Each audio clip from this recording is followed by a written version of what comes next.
a man who is determined to tell the truth. Mr. Keanu Sai, Dr. Keanu Sai.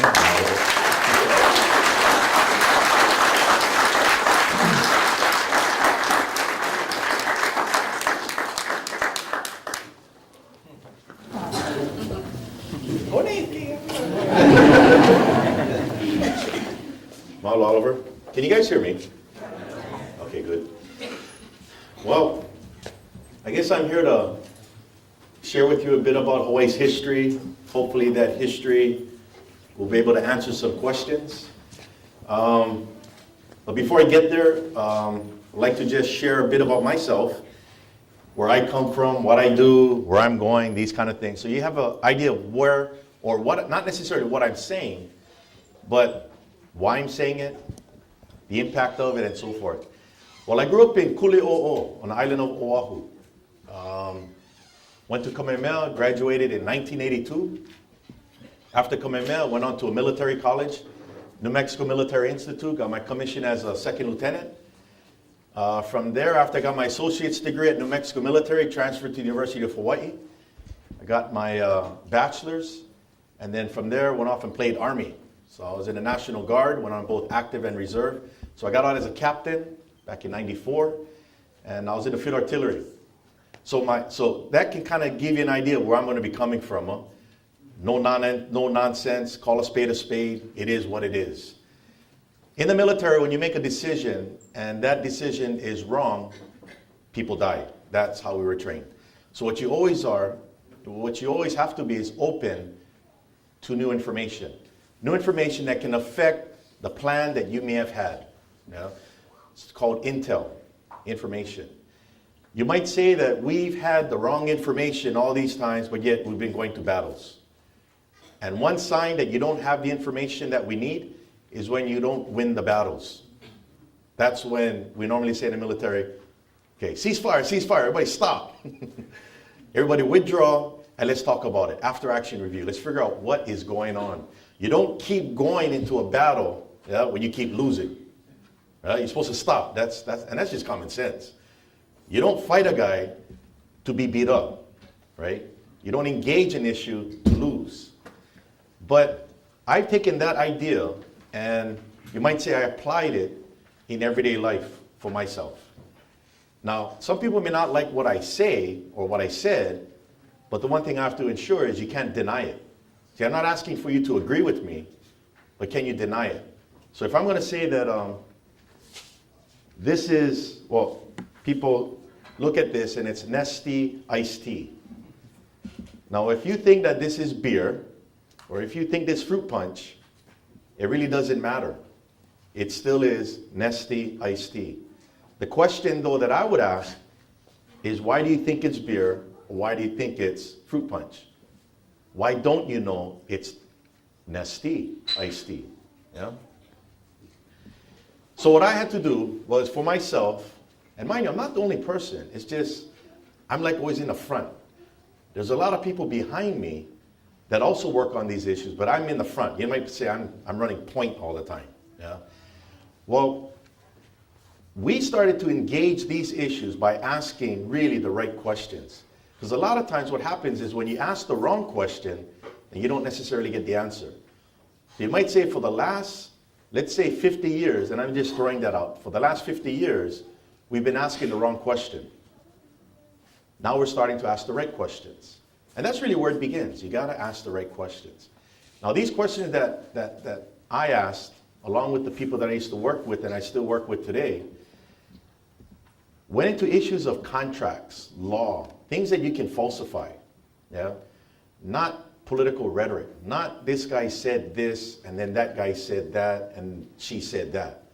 No, I want to know is this Nestea or is it fruit punch? I don't care what you are telling me, but can you please qualify to me that this is actually Nestea or is it fruit punch? So I'm going to ask the right question. Can you explain to me why it's fruit punch? And then I guarantee you won't be able to explain it. You're just going to keep telling me over and over, no, that's fruit punch because that's just the way it is. And then that's okay. We engaged these issues back in the 90s. So when Oliver said he was in jail, I had to laugh. Because I was. Because I asked the wrong question. Or actually, should I say, I asked the right question, but it was the wrong question that they wanted to hear me ask. Okay? So back then, we were proving that Hawaii still exists as a country. This was back perfect title days. We're talking 1990s. Now, if we're saying that Hawaii is still a country, well, what does that idea have practically on land titles, contracts, which leads to mortgages, title insurance, promissory notes? See, everything is measurable now. Yeah? Well, that's when what we did, nobody could refute, but we're testing the theory. See, we understood Hawaii as a country. We got to test it, though, because everybody thinks otherwise. And how you test it, you talk to people's pocketbooks. See, when you start to affect things in a pocketbook, then people start to really listen. It's not race-based. It's not culture. It's contracts. You could be from Mars, you still don't own land in Hawaii. You could be native Hawaiian and you still don't own land in Hawaii. So I'm asking the right question. How do you own the land? And that takes you into the area of contracts and everything else. So basically back in the 1990s, and you folks can Google Keanu Sai, you're going to see all kinds of stuff popping up. We're proving that nobody owns land in Hawaii, and that it has to be fixed. So we had a company called Perfect Title Company. People used to pronounce it Perfect Title Company. But it's not perfect because nobody has good title. It's Perfect Title Company, which means you got to find out what's wrong in order to know how to fix it. And there's a way to fix it. There's actually a way to fix it. So we did that, but by saying that the title was no good, and we could prove it, and the title companies could not refute it, Title Guarantee, Old Republic. I actually sat on a panel at the Hawaii Prince Hotel put on by the Hawaii Developers Council. I was sitting on this panel and 500 people showed up in Waikiki. David Peach, president of Title Guarantee Escrow. Bruce Graham, lead attorney from Ashford and Riston, also teaches land titles at the University of Hawaii Law School. Neil Hobart, an attorney representing Chicago Title Insurance Company. And Perfect Title Company, myself, and Donald Lewis. And then there was an attorney from Bank of Hawaii that was moderating. People walked out of that room shocked because they thought that this was all just made up. They thought they were part of a sovereignty group, that we're just making outrageous claims. But we had, back then you didn't have PowerPoint. We had actually slides, yeah? 1997. And people walked out of there, could not believe this was like, wow. I didn't say they agreed. What I can honestly say is they couldn't deny it. Because I was saying this is Nesti. But the entire economy was built upon the assumption that it's fruit punch. You take this out, you affect everything. So then I remember Bruce Graham came up to me after the presentation, and he says, you know, Keanu, you're taking these people down the wrong road. People are going to get hurt. I said, you know, Bruce, we're not here talking about people. We're here talking about land titles and title search. And I said, I sent you a title report from Perfect Title Company, and all you have to do, because I sent it to him before the panel, all you have to do is go line by line and refute the title report. If you can refute the title report, this game is over. That's really that simple. And he says, I looked over it.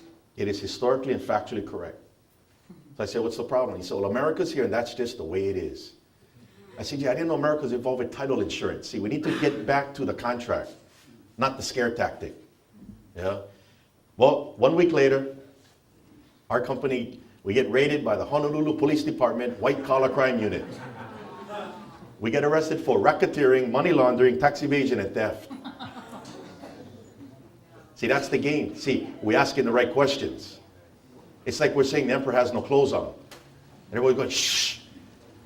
But he still doesn't have any clothes on. Well, then they smeared us all over the newspapers, and that's what you're probably going to see. Yeah? Attack the name. They say that we're telling people don't pay their mortgages. No, if you don't have a title, you don't have a mortgage. Because the mortgage is collateral. It's a security instrument. What you have is an unsecured promissory note. You still owe that money to the bank that you borrowed it from, but that's why you have title insurance, which takes it right back to Title Guarantee Escrow. So you see how that works? Again, it's terminology, it's understanding, it's the concept. If you're going to play football, you got to know the game of football, because if you don't know the game of football, you're going to get taken out by a pulling guard that's about 350 pounds. And if you know that pulling guard is coming, sometimes all it takes is just move on the side and let him pass. But if you don't know he's coming, you get flattened. You get flattened. Then they drop the charges on us, and they get us on a grand jury indictment, got me on a grand jury indictment, a Class B felony, attempted theft of land. By doing title reports and attempting to fix the title, we were stealing land.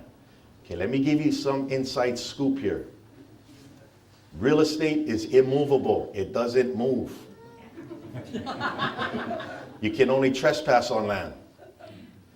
And if our title reports were fraudulent, yeah, then you speak more along the lines of conspiracy and fraud. See, that's where you're supposed to go, but it's difficult if you can't refute the title reports. So it goes right back to, I got indicted and prosecuted for attempted theft of land, a Class B felony, over $10,000 worth, because this property was like over $200,000 worth. And you know the whole idea of attempted theft of land? Did you find dirt in my pockets? I attempted to steal land. It just doesn't work that way. But nevertheless, convicted. So when I was convicted, 1 month later, get sentenced. So I'm up there getting sentenced, and the judge, Sandra Sims, comes out, and she says, first thing she does, on the record, she apologizes to me. Because she understands what we're doing, and that she said there is pain in revolution. I'm thinking, the only revolution I'm involved with is in the head. This is cerebral revolution, you know, because factually nothing changed. But she says there is pain, and that she said that this court will in no way prevent me from resolving this issue. Now, why did she make that statement? Was because we're about to travel to the World Court at the Permanent Court of Arbitration to actually argue a case on the assumption the Hawaiian Kingdom still exists as a sovereign state. So you can see the game I play. It's very serious. And when people say, hey, I like join you guys. No, there's nothing to join. You either know what you're doing or you don't know what you're doing. And it's okay, just go sit down and do whatever you gotta do. But for us, and what I'm involved with, we have to do it. So when I was up in The Hague, the Netherlands, arguing that case, the final day of the hearings, we got a call from the Rwandan ambassador. And that's, because I'm gonna try to get you to where I'm at now, and then we get to the executive agreement. The Rwandan ambassador, he contacts us from The Hague. He actually attended a World Court hearing in the International Court of Justice, which is across the hall from the Permanent Court of Arbitration in what is called the Peace Palace. Okay, that's in The Hague. He was there for a hearing. He heard about our case, and he got all the information, sent it to his government. He calls us, he says he has important information to convey to us. Could we meet him in Brussels? Because he was the Rwandan ambassador assigned to Belgium, but he was in the Netherlands for the hearing.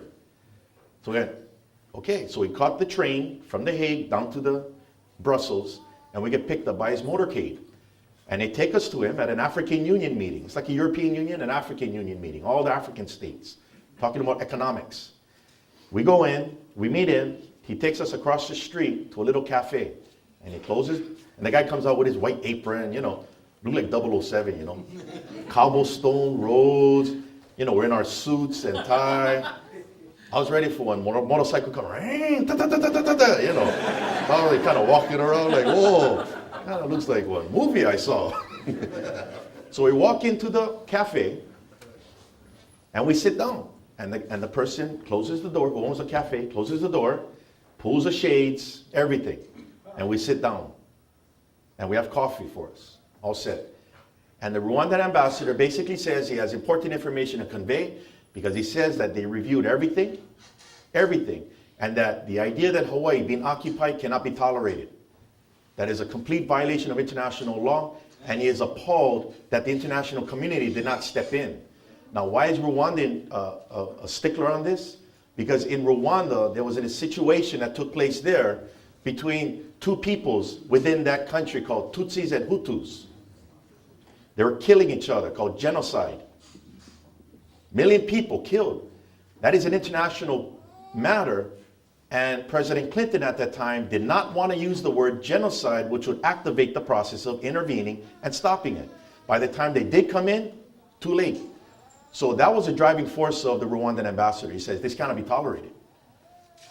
And then he says, we looked at everything. Our government looked at all the records, all the pleadings that we had in there, the written pleadings of the court. And he says, it is clear Hawaii is occupied. And that the president notified the Minister of Foreign Affairs, who notified the ambassador who's talking to us, that he's prepared, his government is prepared to report to the United Nations the prolonged occupation of Hawaii and to begin the deoccupation. Now we're sitting there and I'm like, wow. Because all this time, we were proving that Hawaii is still a country. Took us all the way to the World Court. So you might say we climbed up the mountain and now we're at the top. You can't go any higher. And now we're sitting there going, where do we go? And now this guy is telling us he wants to move to the UN General Assembly and report Hawaii as an occupied state. And that is when we told him, after a short little meeting, we said, please convey to the president our sincere gratitude, but we cannot accept the offer. Because Rwanda will be reporting Hawaii as an occupied state when Hawaii can't even stand on its own 2 feet. This was in the year, this is December 2000. December. And I said, the one thing that we don't want to do is to possibly put Rwanda in a position of political retaliation by the United States. And Hawaii can't even stand on its own. We said, what you've read in the pleadings, these legal issues, our people back home are clueless. Some people belong to sovereignty groups. Some people believe the state of Hawaii exists. Some people believe they're Americans. That cannot be a part of this. We have to be prepared to go to the next level. So we said, thank you, but no thanks, but we might call you back. But it was from that point on that it was decided that I'm going to enter the University of Hawaii and get my political science PhD. I'm going to engage this issue now. Enough moving. We already went to the top. Now we're going to go into the University of Hawaii. So I got my master's degree, entered it in 2001 in political science, specializing in international relations. And at every point, I wanted any opportunity to be given to professors, whether law, political science, history, Hawaiian studies, ethnic studies, to refute this information. Tell me this is not nesty. And then got my PhD in public law, Hawaiian constitutional and international law. So my dissertation covers from Kamehameha I all the way till today. The legal and political history, laying all this stuff out. And the meeting we had with the Rwandan ambassador is in that dissertation, and was also in a law journal article that I wrote for the University of San Francisco School of Law, Journal of Law and Social Challenges. So what I found is the biggest culprit and the enemy that we have today, is ignorance. That's all. Because all of us are 100 years removed from the whole situation. So there are no people here that are the perpetrators. Period. So I suggest, please don't pick a side if you don't know where you're at yet. And there's no need to pick a side. It's just ignorance. We didn't know. Now we have to know. So that's why education is crucial. I got my dissertation passed in 2008. That's where I got my PhD. University of Hawaii Press. I signed a contract with them. It's going to be coming out in book form. And it's already gone through 2 reviewers. One of them was a former judge on Intermediate Court of Appeals. Another one is a dean of a law school from the University of London, international law. They want to make sure that the I's are dotted and the T's are crossed. And the title of the book is called The American Occupation of the Hawaiian Kingdom, Beginning the Transition from Occupied to Restored Country. And it's pretty interesting to know that, you know what, everything is fixable. It's very fixable. The only thing that you may be afraid of is the fact that you didn't know this, and it may counter everything you thought you knew. So what I would suggest for you folks here, you're going to go on a roller coaster ride with me tonight. Okay, buckle up. There's some steep climbing and some steep drops. Don't be afraid, it's all good. This is going to make an excellent movie. Okay. And we don't need Oliver Stone because he's not even a conspiracy theory. This is just straight up history and what happened. So what I'm going to present to you is an executive agreement. And the impact that it has upon us today.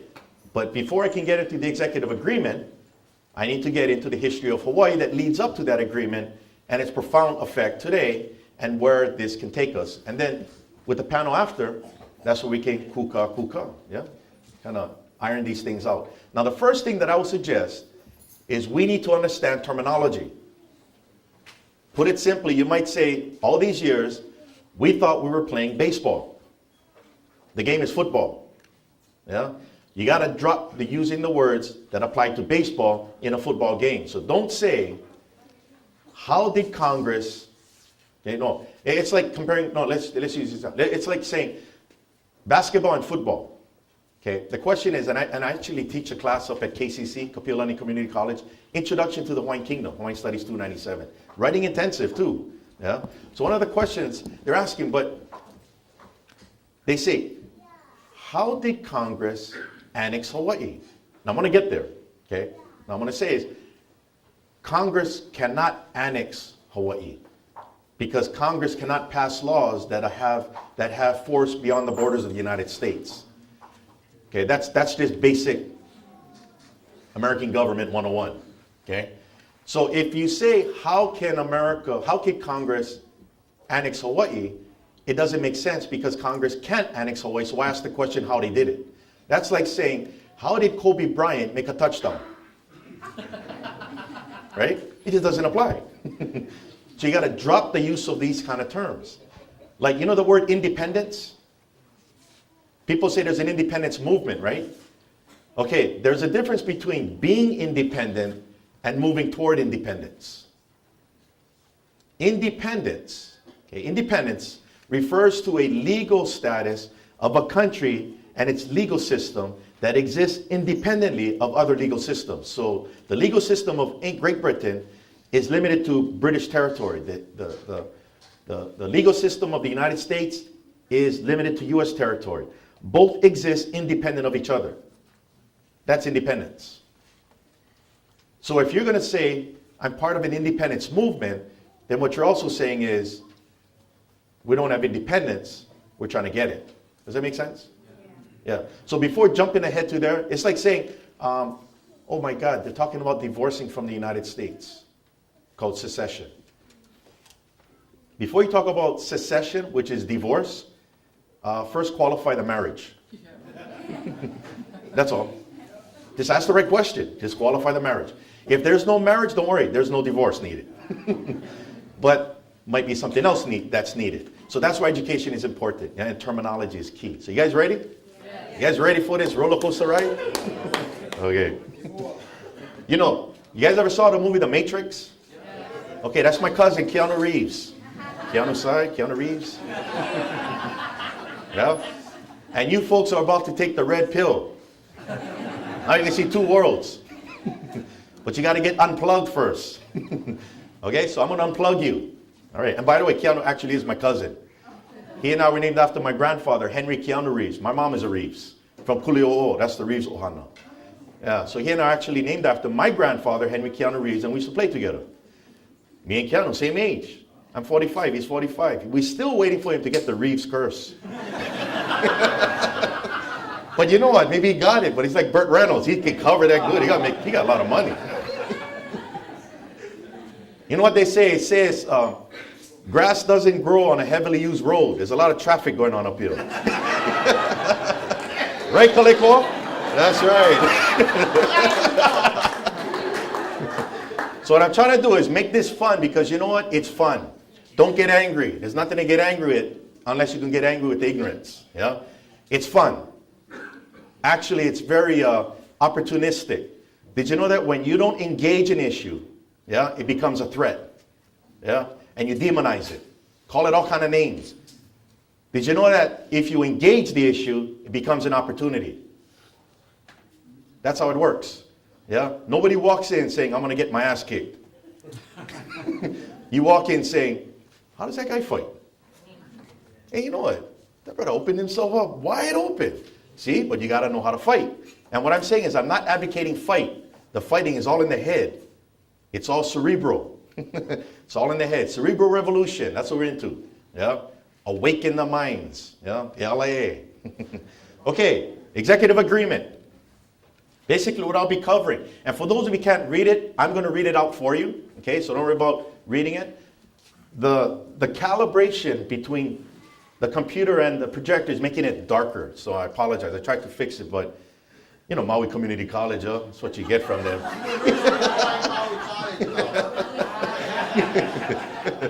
Okay, so basically what we're going to be covering, this is the synopsis of this presentation. Between April 1st and April 18th, 1893, the U.S. government investigated its role in the overthrow of the Hawaiian Kingdom government on January 17th and concluded their U.S. diplomat and its military were entirely responsible. On November 13th, negotiations for settlement were initiated by President Cleveland and Queen Liliuokalani at the U.S. Embassy in Honolulu. And on December 18th, settlement achieved. They settled the overthrow, contrary to popular belief. Okay? Terms of the settlement were that the U.S. government was obligated to restore the Hawaiian Kingdom government as it was prior to the landing of U.S. troops on January 16, 1893. And after restoration, the Hawaiian government was obligated to grant a pardon to those who committed the crime of high treason, which otherwise was punishable by death. That's the synopsis of what I'm going to cover and how that agreement still exists today. But before we go there, we have to ensure that we got to see Hawaii as a country, not as a nation aspiring to be an independent state, an independence movement, but rather, was it independent? Did it exist independently of other countries? So if you're a sovereign state, you are independent of another sovereign state. So independence and sovereignty are synonymous. So when you say independence to a country, you're saying they have sovereignty. That's how it works. So we need to find out and qualify if in fact Hawaii was a sovereign state, or is this a dream of mine? As a constitutional monarchy in 1842, King Kamehameha III, Kauikeauli, in Privy Council appoints 3 representatives or envoys to secure international recognition of Hawaiian independence from the United States, France, and Great Britain. These were the major powers of the Pacific, naval powers. If you get them to recognize independence, the other countries will follow up and recognize. Well, the French and the British formally recognized Hawaii as a result of these representatives on November 28, 1843, at the Court of London in Great Britain. And this is a copy of the actual proclamation with the wax seals here. And Aberdeen, that's Lord Aberdeen, the Minister of Foreign Affairs for Great Britain. And this is Saint Olier, the French ambassador assigned to Great Britain. They jointly recognized Hawaii, the Sandwich Islands, as an independent state. And it was written in English and French. Okay? That day, November 28th, in the 19th century, the Hawaiian Kingdom, that was a national holiday. Independence Day. La Kuoko'a. Everybody didn't go to work. Guys can still recognize that day. No go work on November 28th. Now, people did not celebrate Thanksgiving in Hawaii.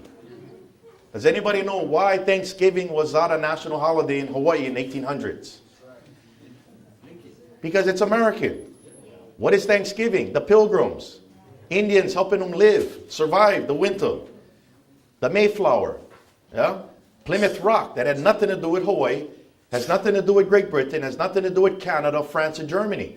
Only the United States celebrates Thanksgiving on November 20, the last Thursday of November. Right. For Hawaii, they celebrated Independence Day. La Kuoko'a. So when Thanksgiving comes around, say it's Independence Day. But just put your turkey in the imu. Joke. Okay, it's all good. Okay. Now the recognition then was followed up by the United States in 1844 by Secretary of State John C. Calhoun that recognized Hawaii as an independent state. So now Hawaii is a full-fledged independent state. And once you're independent, that can't be taken away. No, you can't say, okay, I recognize you as an independent state. 2 years later, nah. You are. Once you become an independent state, you're a member of the family of nations. Now Hawaii could enter into these treaties with other countries that establish consulates and embassies in each other's countries, trade agreements, postal agreements, and everything else. Austria-Hungary, Belgium, Bremen, Denmark, France, Germany, Great Britain, Hamburg, Italy, Japan, the Netherlands, Portugal, Russia, Samoa, Spain, Switzerland, Sweden and Norway, and the United States of America. And these pictures here are from the Hawaii archives in Honolulu.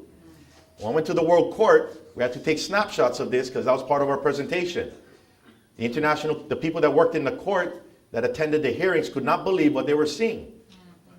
That Hawaii was an independent state. Like, I thought Hawaii was part of the United States and the 50th state and hula and surfing.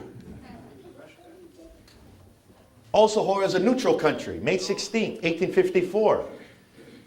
Before the breakout of the Crimean War between the Ottoman Turks and Russia, France and Great Britain are about to jump in, which means you're going to have warships in the Pacific that are shooting each other.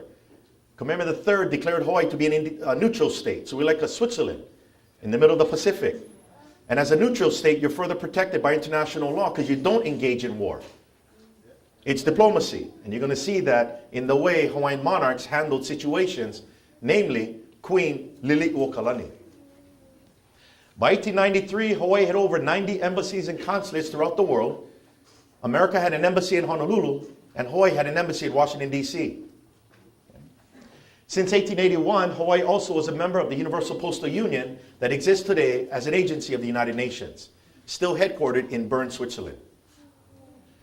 Now, this is the citizenry of the country. You know, a lot of people think the Hawaiian Kingdom was all natives. No. Hawaiian Kingdom is a sovereign state, and you can acquire citizenship three ways. One, born on Hawaiian territory. Second, born of Hawaiian subject parents if you're born abroad. Or naturalization. You apply for naturalization. 5-year residency. Hawaiian subjects. See this word Hawaiian? We use it wrong today. Hawaiian is nationality, not ethnicity. It's a nationality. Like American is a nationality. But Chinese is the ethnicity. So you can be American Chinese. Well, here you can be Hawaiian and then another ethnicity. So this is from the government census report in 1890. Well, Aboriginal Hawaiians, both pure and part, were 40,000, but you had Portuguese, Chinese, and Japanese and other white foreigners. They're all Hawaiian. Okay, so Sanford Dole, okay, the criminal, he's a criminal, guaranteed. Not his family, not his children, not his grandchildren, him. The man committed a crime. But he was Hawaiian, he wasn't American. His parents were American though. His parents were American citizens, but Sanford Dole was born in Kauai in 1830s. Because he was born in Kauai, he became a Hawaiian subject. Sanford Dole also later became a justice on the Hawaiian Kingdom Supreme Court. You have to have the nationality of the country to participate in its government. Now we also had aliens. Now aliens are not from Mars. Okay? Aliens are called non-nationals or non-Hawaiian subjects. And there were 40,000.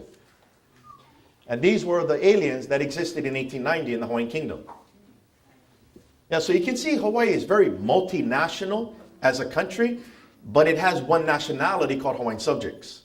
All the rest of these people were protected under their treaties. And also equally protected under Hawaiian law, because Hawaii is a constitutional system. They had civil rights, protection under the Constitution, but aliens did not have political rights. What political rights are is participation in the government of a country. You don't participate or have political rights until you become a national of that country that you want to participate in. So in Orange County, California, you don't have aliens there who are Mexican nationals voting in Orange County elections. But if they get naturalized, then they can vote. But if their children are born there, the children can vote, but the parents are still Mexican. Make sense? Same concept. That's what Hawaii was back then. Now, this is judicial acknowledgement of Hawaii's status today. So it's not just us looking at something historical, but we're looking at current judgments of courts today that acknowledge what we just saw. So this is from the Permanent Court of Arbitration, an arbitration award that was published in the International Law Reports out of Cambridge. It says in the 19th century, or 1800s, the Hawaiian Kingdom existed as an independent state, recognized as such by the United States of America, the United Kingdom, and various other states. They're merely reiterating what's historical, yeah? Kahavaiola'a versus Norton. That's a court case that went to the Ninth Circuit Court of Appeals in San Francisco. And the 3 judges in that decision said the Hawaiian Kingdom, quote, was a co-equal sovereign alongside the United States. Co-equal. Again, they're only looking at what was there in the past. And then in 2005, the Ninth Circuit Court of Appeals also said, in 1866, this was in Doe versus Kamehameha. In 1866, which is the date of America's Civil Rights Act, in 1866, the Hawaiian Islands were still a sovereign kingdom. So again, this is acknowledging what we just saw, and that's important. So they're saying that this is nesty. Okay, now we're going to gradually move along the lines of why we think it's fruit punch, okay? But it's still nesty right now. Now, constitutional government. We got to understand what was Hawaii at that time. It wasn't just a monarchy, it was a limited monarchy, a constitutional monarchy. And you know what I like about it? There's one provision in the Constitution. I think it's Article 24 of the Hawaiian Constitution. It says, no one shall sit upon a throne who has been convicted of an infamous crime, insane, or an idiot. Wow. America got to have that in the Constitution. I'm just joking. Because you know what? I am an American from my great-grandfather, Charles Armistead Reeves, who came from Tennessee. But I'm also a Hawaiian subject from other side of the family. So I'm both. You know, so the issue of nationality, don't think you can pick and choose. It is what you are. It's up to you whether you want to give it up. But the idea of citizenship, it's not us against them. What we're talking about here is what is the law. Yeah? Just how did it work. Well, Hawaii is a constitutional government, okay? It was a limited monarchy with 3 separate powers, okay? Executive power, which is to enforce law. Now, this is important because we need to understand Lili'u's position in 1893, because she is the chief executive. She enforces law. Separated from the legislative power, okay, the legislature that makes law. And then you have the judicial power, the branch that judges law, courts, okay? And Article 31 of the Hawaiian Constitution says to the Queen, or actually it says to the King, but she was a queen at that time. To the Queen belongs the executive power, the authority to execute law. That's a constitutional term. That's a legal term. Okay. And here we have Hawaiian Kingdom government, 3 separate powers. The doctrine of separation of powers, as much applied in Hawaii as it does in the United States. Okay. Now, people think today that we're part of the United States. Now, the marriage. When did the marriage take place? Okay, whether shotgun or not. Okay, I just want to see if a marriage took place. Now, when one sovereign state, because it has independent sovereignty over its territory, wants to be a part of another sovereign state that has independence over its territory, you need both to agree, whereby one will cede its sovereign territory to the other. Okay? And that's called cession. Okay? You ever heard of the word ceded lands? Everybody talks about ceded lands. They're talking marriage. Okay? We're going to qualify that. Cede comes from cession. Okay? Cession, as defined by Merriam-Webster's dictionary, is to yield or grant, typically by treaty. A treaty is an agreement between 2 sovereign countries. To cede or cession is the same idea of private people conveying property to each other, okay, to one another. So I own property in Kahului, and I want to convey it to Kalekoa. My conveyance is my cession, yeah? But the deed is the evidence that I conveyed it. Does that make sense? So in international arena, a country can cede its territory to another country, but the treaty is the evidence of the cession. No treaty, no cession. No deed, no conveyance. Does that make sense? Okay, so let's take a look at how that takes place. Cession is between sovereign states by treaty, bilateral agreement. Here we have 2 sovereignties, independent of each other, with 2 governments that exercise that authority. They can enter into a voluntary cession and they negotiate. Kalekoa says, hey, okay, gonna cost you $200,000 for this place. Okay, I got them. We negotiate, and then I transfer. Countries actually do that too. Okay, how much is it going to cost for me to get so much territorial land that is sovereign? Okay, that's voluntary. Or you can have involuntary, called conquest. I'm going to have a gun to your head because we're fighting. And the only way I'm going to stop fighting you is you give me some land. Okay, conquest was part of the game at that time. It was outlawed in the 1920s, the Kellogg-Briand Pact, okay? League of Nations. But we're talking 19th century, so we got to understand how it was back then. So countries can acquire territory voluntarily or involuntarily. So in order to understand how that worked, let's take a look at the United States of America, because the United States of America is based upon ceded lands. Okay? Well, here's the United States of America, and here, right here on the East Coast, is the former 13 colonies. They became independent states when they won the revolution against Great Britain. This right here became 13 independent states in a confederation, and then they unified itself under a federation, the United States of America. Just right here. How did America get all of that? Cession. First cession to take place between the new United States of America, because they used to be British colonies. The new United States of America, the country that ceded lands to them. Anybody know? France. Louisiana Purchase. All lands west of the Mississippi River right here that belonged to France was transferred to the United States of America. Cession, voluntary, they negotiated. If you guys look it up, look up the Louisiana Purchase when you Google. I think they paid $14 million for it. There's actually a price for it. Now what about the area here called Florida? Who had that was transferred? Spain, 1819. Pacific Northwest, Oregon and Washington. Great Britain, 1846. Alaska, way up here, 1867. From who? Russia. These are ceded lands. Okay? But those are voluntary. They negotiated. They purchased.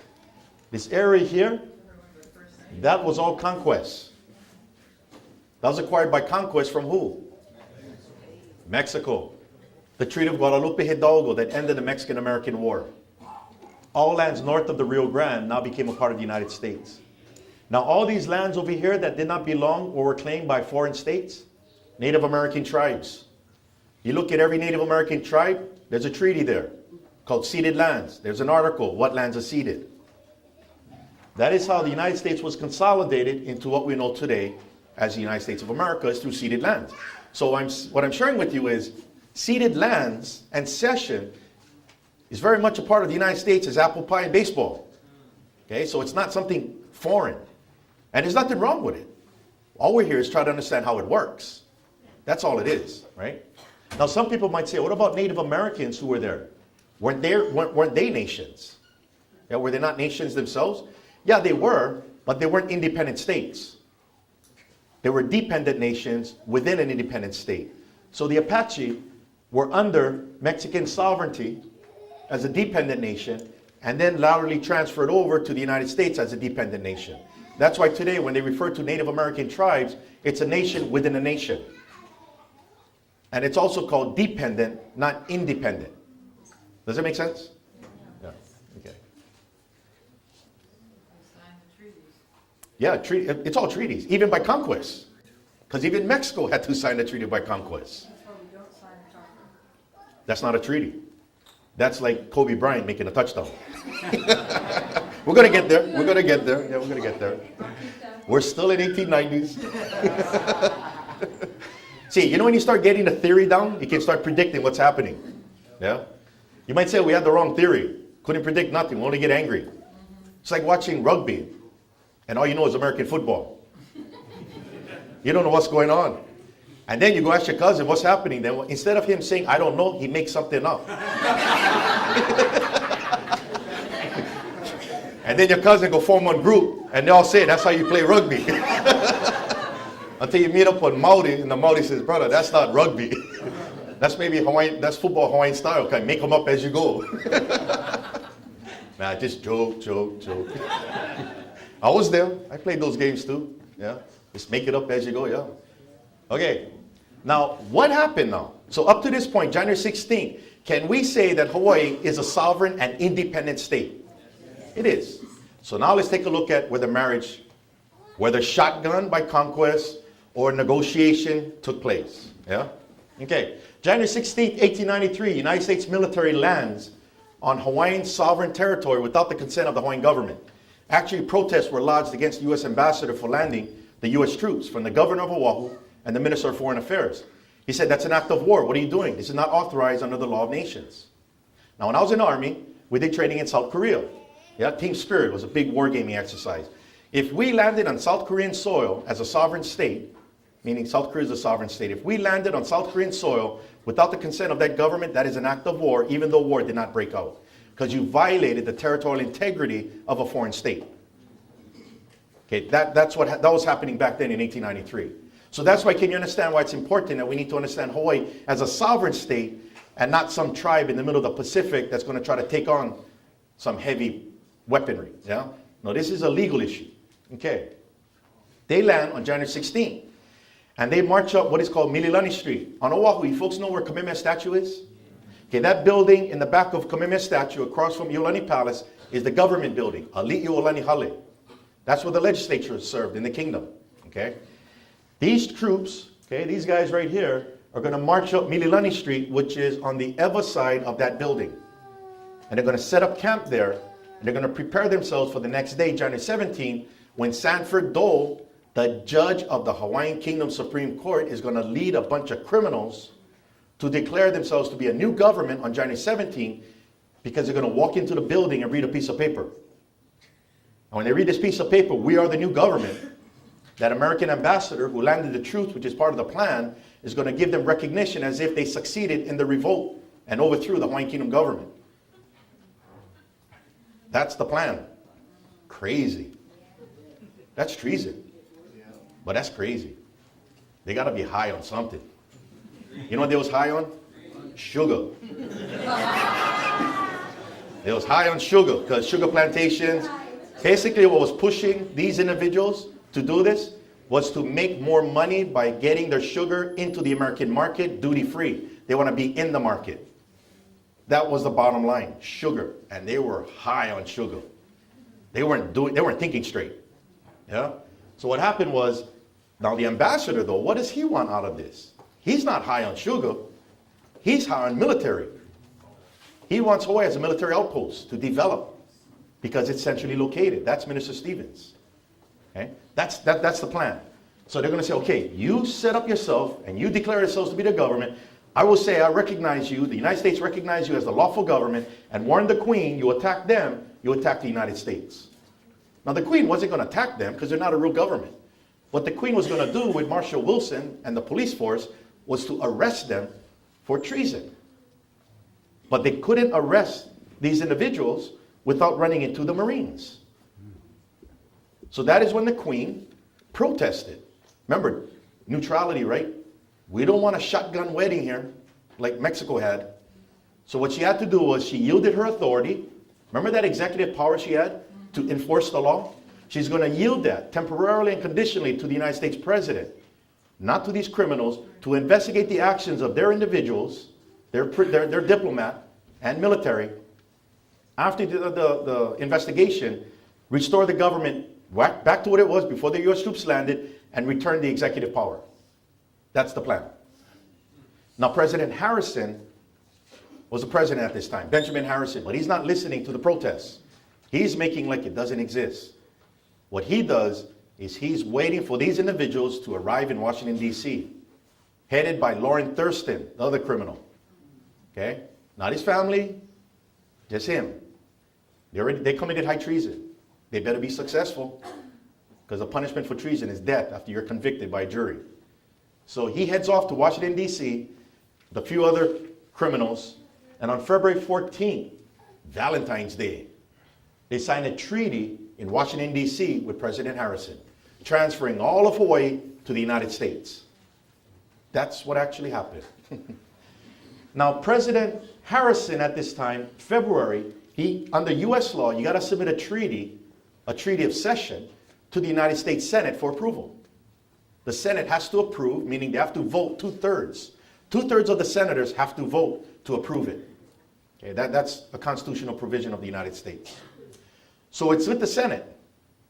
Okay, it's there. It's being discussed. Now this is February. 1 month comes, March 4th. A new president comes into office. Inauguration day is March 4th. See, in 1800s, inauguration day was March 4th. Today, it's January 20th. When Barack Obama took office, that was January 20th.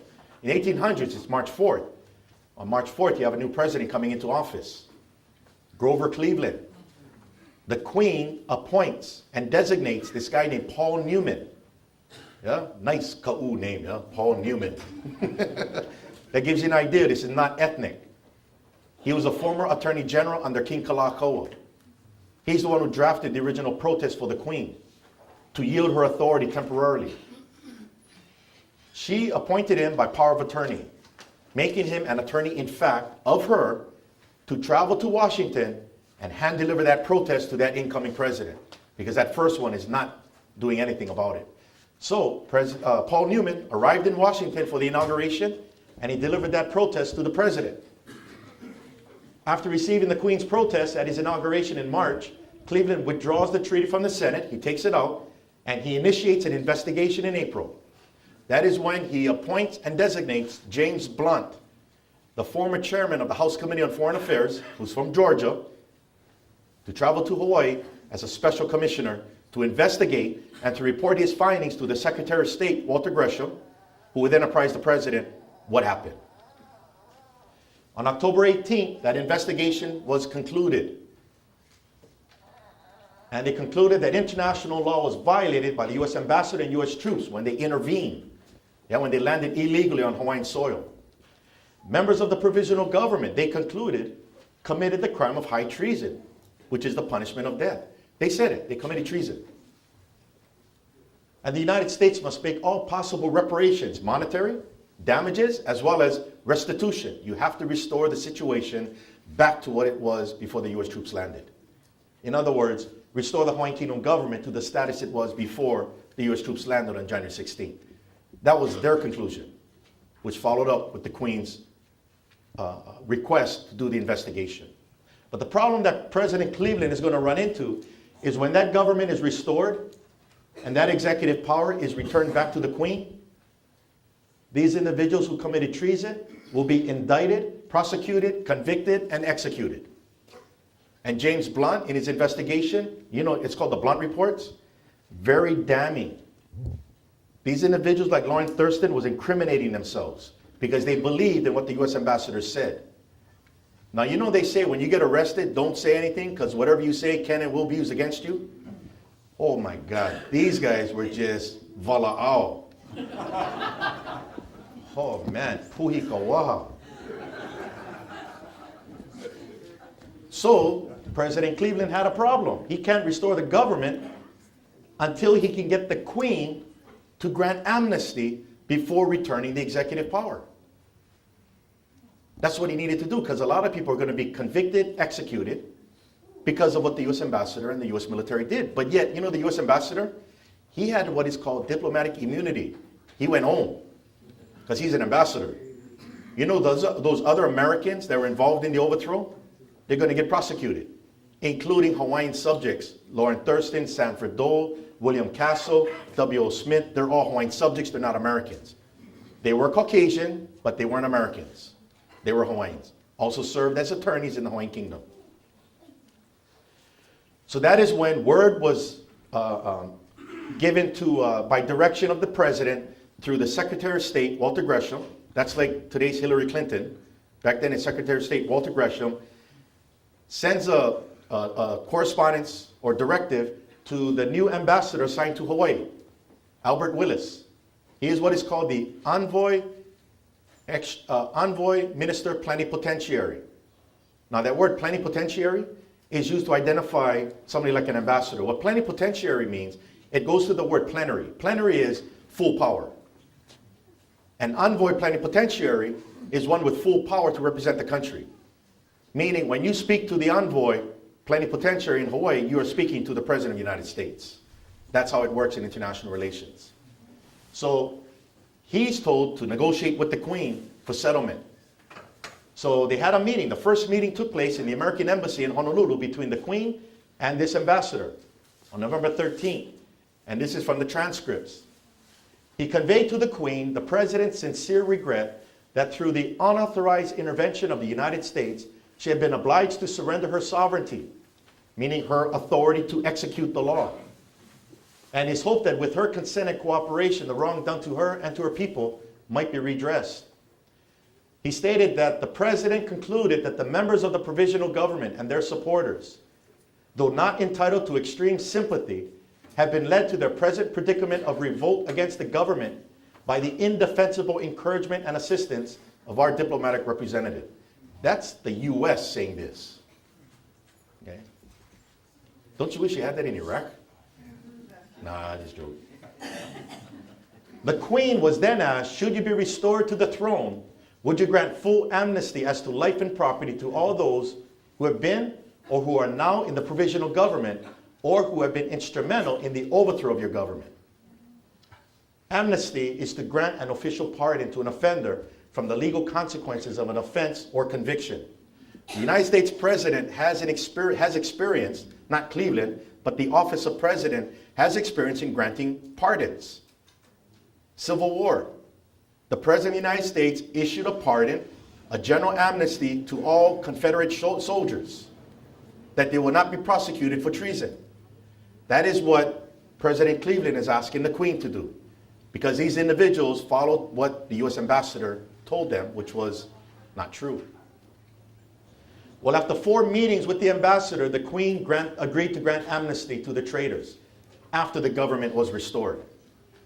Because initially, you know, the first meeting, November 13th, she said no. She said the law is the law. That is quite fitting, I think, for Sanford Dole, who's a judge on Hawaiian Kingdom Supreme Court. That is the law, meaning you cannot claim ignorance. Yeah. But she finally agreed after negotiation. They met 4 times. She agreed, and that was signed, declaration is signed to grant amnesty on December 18th, and that was forwarded to the U.S. State Department. But the amnesty will be granted after the government's restored because she doesn't have the executive power yet. Right. It's still in the president. Okay. Well, this has come to be known as the 1893 Cleveland-Liliuokalani Agreement of Restoration. It is a binding agreement under international law as well as U.S. federal law. It's like a treaty. That's what that is. And there's court cases dealing with executive agreements in the U.S. Supreme Court. Now, none of us knew about this, right? Because none of us knew how to play rugby. This is called a scrum. We was wondering what that was. Nobody could explain it. We thought it was a huddle. So they tried to misconstrue it as... Oh, you're going to actually see how this whole thing unfolds. It's pretty amazing. It's a great movie. Yeah, Make the movie. We need to distribute it. We need to make a great movie. Yeah. Yeah. But it's education first. Yeah? Okay. So, the agreement's made, right? It's there. All that's needed is for the U.S. government through its president to restore the government, and the Hawaiian government after restoration to grant amnesty. That's the binding contract. It's an international compact. Now, some people are maybe confused because they think, well, if the government's overthrown, isn't the country overthrown? Well, governments and countries or sovereignties are not synonymous. Governments are the agents that exercise the authority of sovereignty. Does that make sense? So you can overthrow a government without overthrowing a country. That's why President Cleveland, through the ambassador, could still negotiate with the Queen. She didn't give to President Cleveland full, absolute executive power. It was just enough and limited and conditional to restore the government. That's all. But you can overthrow the government without overthrowing the country. So here's Hawaii, 1843, sovereignty, independence recognized. That sovereignty authority exercised by a government. Well, that government was overthrown illegally, negotiated, and it has to be restored. But by overthrowing the government, that did not mean you overthrew the sovereignty. The country still exists. In 2003, the United States military went into Iraq. They annihilated Iraqi's government. I mean, really annihilated it, militarily. Yeah? With us, wasn't even militarily, it was just fraud. They overthrew the Iraqi government in 2003, but by overthrowing the Iraqi government, that didn't mean you overthrew the Iraq as a country. Right. It's still a sovereign state. What you call that situation, though, is occupation. Yeah? Military occupation. That's basically what happened in Hawaii. Now, let's take a look at the executive agreement now. That's already laid. That's an international compact. That's almost like arbitration. Yeah? 2 countries arbitrated on a particular dispute, settled. All that needs to take place is execute the arbitral award, enforce it. Well, U.S. violates the executive agreement. The U.S. Congress, they prevent Cleveland from restoring the government. The U.S. Congress does. They actually passed 2 resolutions in 1894 telling the president, do not restore the government. But Congress has nothing to do with foreign affairs. It was all political. But those resolutions rendered President Cleveland a lame duck. A lame duck is a political term where he has no power because Congress is stripping the power. But is the executive agreement still in existence? Can Congress pass laws or resolutions affecting beyond its borders? So that agreement is still there. It's still binding. Now, international law says at that time, not now, it also says it now, but at that time, a party or a country may not invoke the provisions of its internal law as justification for its failure to perform an international agreement. Okay, so what's going on here is American politics.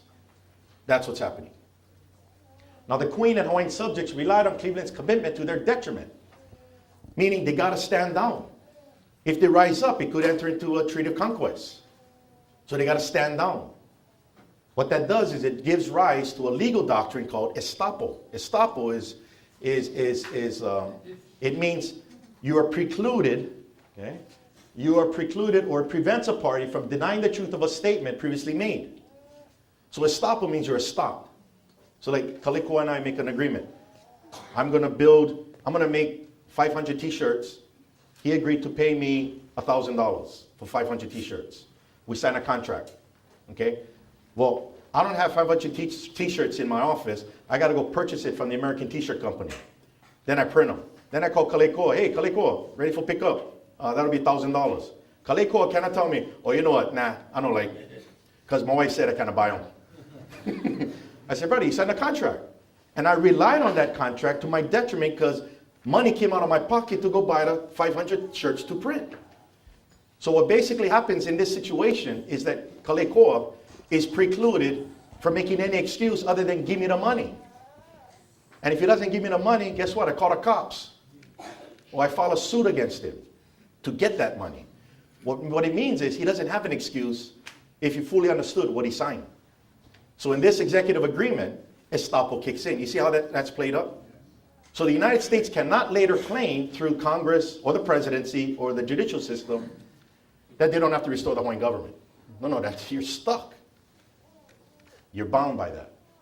And that, as long as Hawaiian subjects survive, you can make that statement. Yeah? But you got to survive. Now, because of our survival, you might say, we got amnesia. Because now we don't know. Because we're led to believe something that's not true. Now we're starting to understand it. It's like, this is how rugby is played. Now, what is the executive power again? January 17, 1893, the Queen yields executive power conditionally and temporarily to the President. The President acknowledges that conditional and temporary grant, that commits the government to restore the Hawaiian Kingdom government. Okay? And that's by the executive agreement. But the President does not restore the Hawaiian Kingdom government. He doesn't. Has anybody seen any restoration taking place after 1893? Never happened. Never happened. But the President still retains the Hawaiian executive power, which is to execute and administer Hawaiian Kingdom law until the Hawaiian Kingdom government is restored. There it is. Oh yeah, there it is. The scrum. Well, on August 12th, the United States was at war with Spain.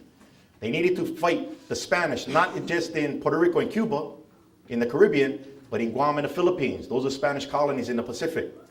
They need Hawaii as a military outpost. On May 1st, 1898, Admiral Dewey defeats the Spanish fleet in Manila Bay. They begin the occupation of Philippines and Guam, and then most of the fighting is then concentrated in Puerto Rico and Cuba. Word gets back to to Congress.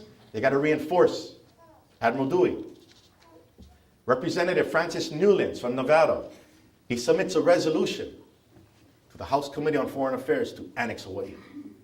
A resolution. Annex Hawaii. Signed by the President, July 7, 1898. August 12th, formal ceremonies at Iolani Palace, U.S. military. They lower the Hawaiian flag, they raise the American flag. Second occupation begins. Has anybody seen a session yet?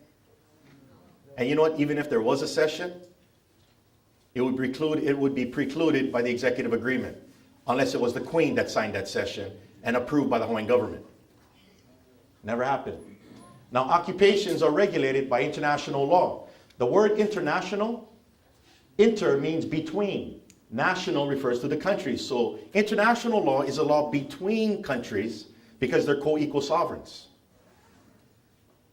An international law of occupations regulates conduct between two sovereign states when they're at war or when a country is occupying another country. And when I was in Army, you are trained in the 1907 Hague Convention and Geneva Conventions regarding the laws of war and occupation. In Baghdad and in Afghanistan, the United States military uses what is called Field Manual 27-10. That's the Army, which explains how to occupy and administer the laws of the occupied state by regulations of the Hague and Geneva Conventions. So you guys can Google FM-27-50. Was it 20? What is it? 27-50. Yeah. Yeah, that's the one.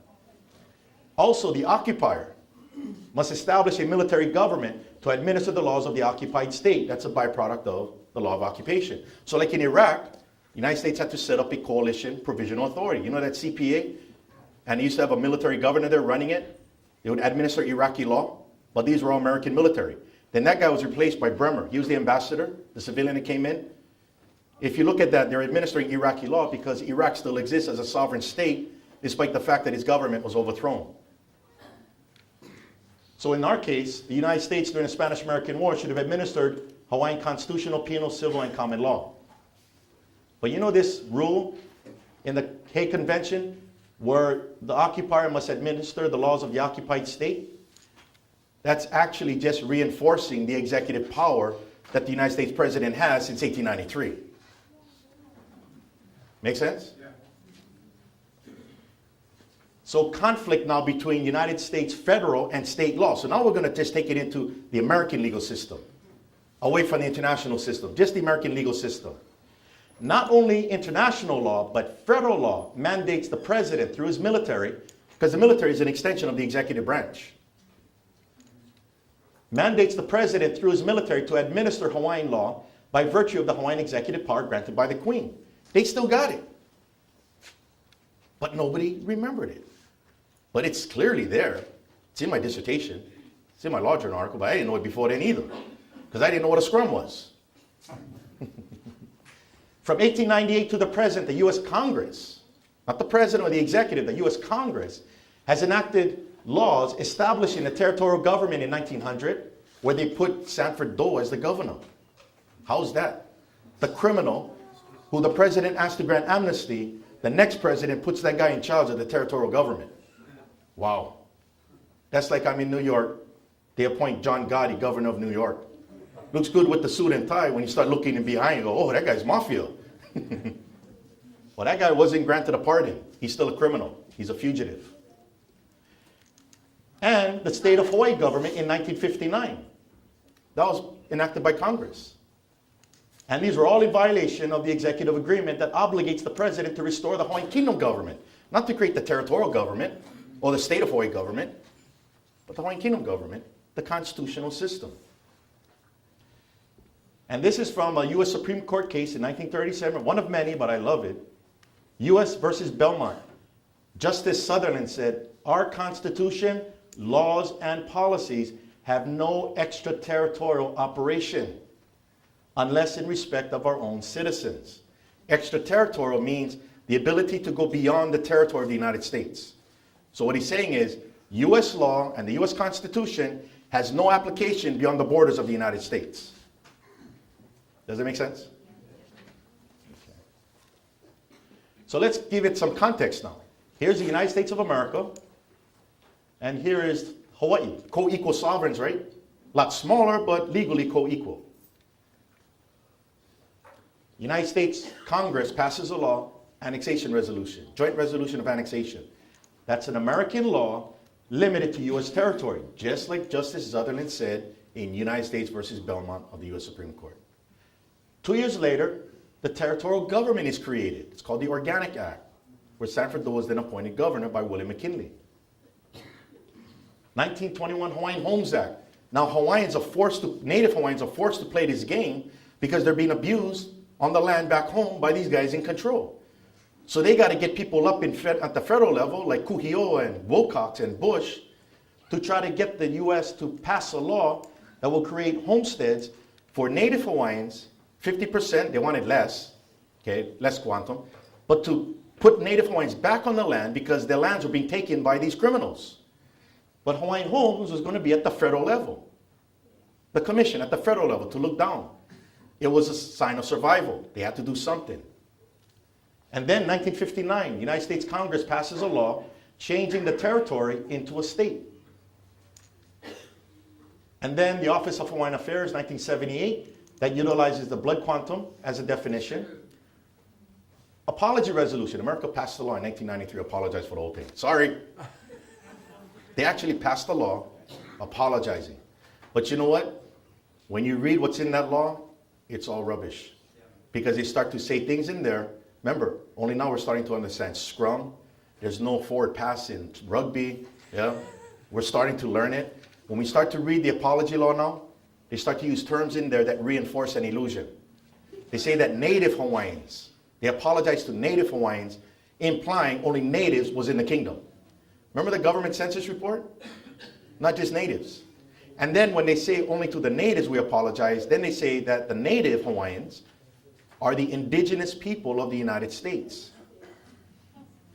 Okay, the word indigenous right off the bat is wrong too, because that's grammatically incorrect. People are not indigenous, plants are. You guys knew that? Okay, the word indigenous, you can look it up, okay, in the dictionary. Indigenous is originating in a particular region. That's why it's used with plants and animals. The silver sword is indigenous to Haleakala, endemic only to this area. People are not indigenous. You know, even our own history, Native Hawaiians say we're not even from here. We're from Kaiki. We sailed here. So that's not indigenous. So, and then really they say indigenous cannot be applied to people grammatically because they found scientific evidence that the DNA of people goes back to Africa. So you might say we're all indigenous to Africa. That's true. But then we migrated and populated the world. See, when you migrate, the term used there is Aboriginal. Aboriginal is defined as first to arrive in a region. That's Aboriginal by definition. Does it make sense? Okay, so when they refer to Native Hawaiians, the natives back then in the kingdom, they referred to them as the Aboriginal Hawaiian, pure and part. That's where Aboriginal comes from. Make sense?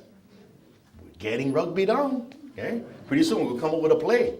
Right now we're still just figuring out the game. Okay, so that only reinforced the idea of Hawaii being colonized as a tribe under the United States.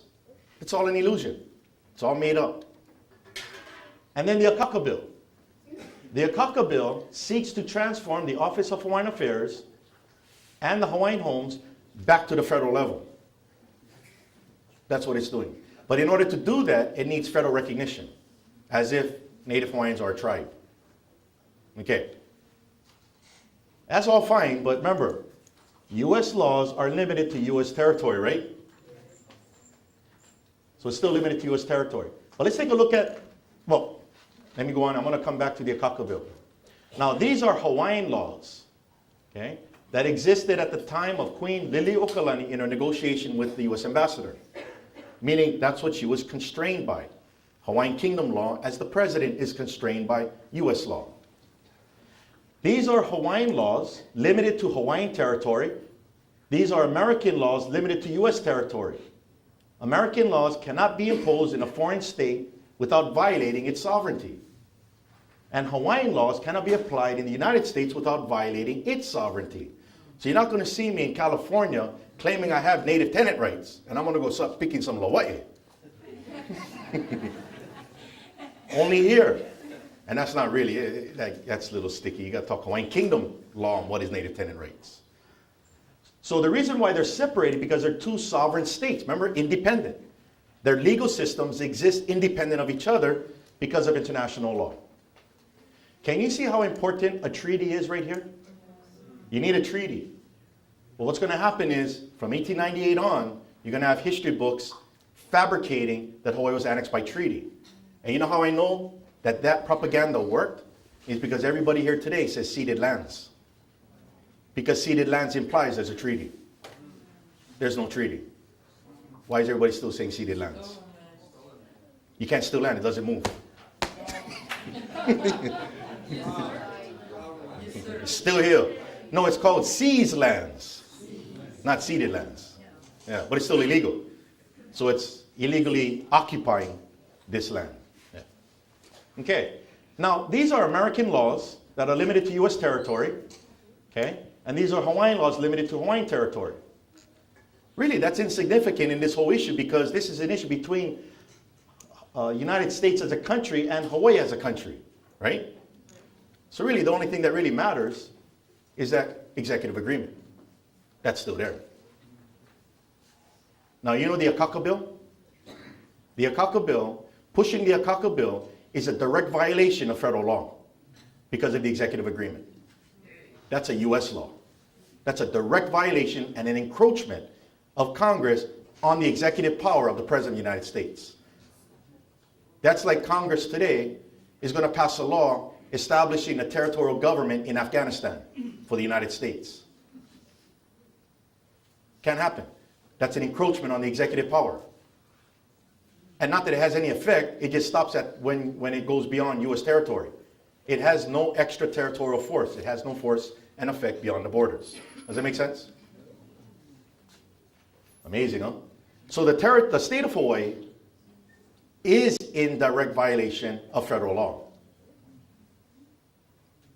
It is. It's in direct violation of federal law. Now, if I can get people to not know anything about the executive agreement, yeah, and think that Hawaii was ceded by treaty because everybody says ceded lands, then there's nothing to worry about. Now people are asking the right questions. That's like saying Hawaii was kidnapped, but it was treated like it was adopted. And now the right question is, where's the adoption papers? Can't find the adoption papers. If anything, we find the papers obligating the U.S. to restore our government. But at this time, the U.S. still has the executive power. The U.S. president, not Congress, not the judiciary. Right here, the executive power of the United States has that Hawaiian executive power. It actually is to be administering Hawaiian Kingdom law as it was before the U.S. troops landed. And that is not a choice, that is a mandate. That is a mandate. Legislative power called Congress has no effect within the executive. Judicial power has no effect within the executive because under U.S. law, only the president has the sole authority to go beyond the borders of the United States through his military or through his diplomats, period. The U.S. Congress has no business in other countries other than talking story with people there. That's just the way it is. That's what we teach in Intro to Poli-Sci, Intro to American Government, and Intro to International Law. You have structures that are self-evident. Yeah? Now, what is executive agreements under U.S. law?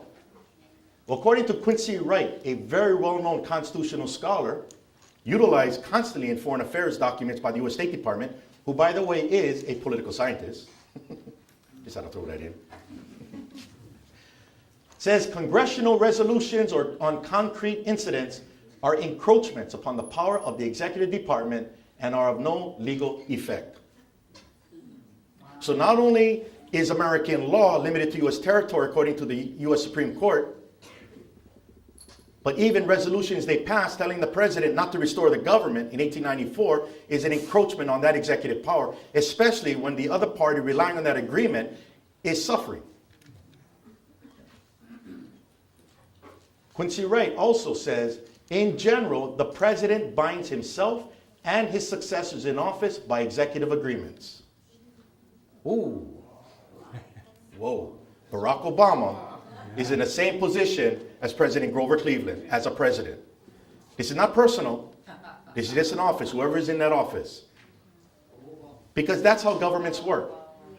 An executive agreement doesn't start all over again when a new president comes in. It's a contract. It's a binding contract. And unlike treaties, executive agreements do not require ratification from the U.S. Senate to have the effect of a treaty. Court cases affirm that. United States versus Belmont, 1937. United States versus Pink, 1942. American Insurance Association versus Garamendi, 2003. It's the most recent case on executive agreements. See how powerful an executive agreement is? That's federal law. Now can you understand why I'm saying the state of Hawaii is in violation of federal law? Because it can't exist if an executive agreement exists. in a foreign state.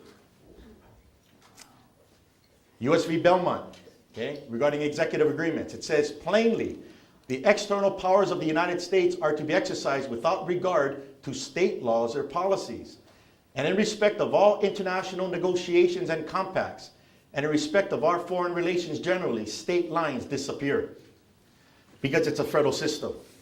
There's only one federal government, but there's many states. These states are bound to what the federal government enters into. They cannot step outside of it. That's just the byproduct of being in a federated state. United States versus Pink, 1942, the power of a state to refuse enforcement of rights based on foreign law, which runs counter to the public policy of the forum, must give way before the superior federal policy evidenced by a treaty or international compact or agreement. You see how crucial it is for you to know that there is an executive agreement, but you got to qualify that. So you folks can actually go to my website, which I'll show, and you can actually download an article that I wrote, which is an extract from my dissertation, which is soon to be booked, as well as a larger article I wrote that clearly explains the executive agreement, but it gives the copies that you can actually see from the government records of the State Department in 1893. I'm not saying it, Secretary of State Gresham is saying it. And American Insurance Association versus Garamendi, 2003. Valid executive agreements are fit to preempt state law just as treaties are. That just took everything out. Purely consequential. This is what law does, but you need to understand how the law works. Yeah? Now, I'm going to really quick get into now how you fix the problem, because I don't want everybody panic here, because like this is anarchy. There's actually a way to fix it. But if you folks go to this website, this is my UH website. If you don't have a pen, just Google Keanu Sai. Don't read everything else, because they're all lying. Nah.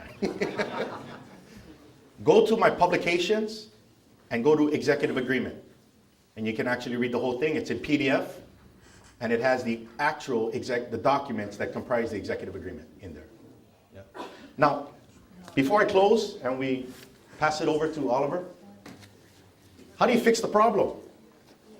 How do you fix the problem? Okay, the only way that you can fix this problem. Wait. Oh, okay.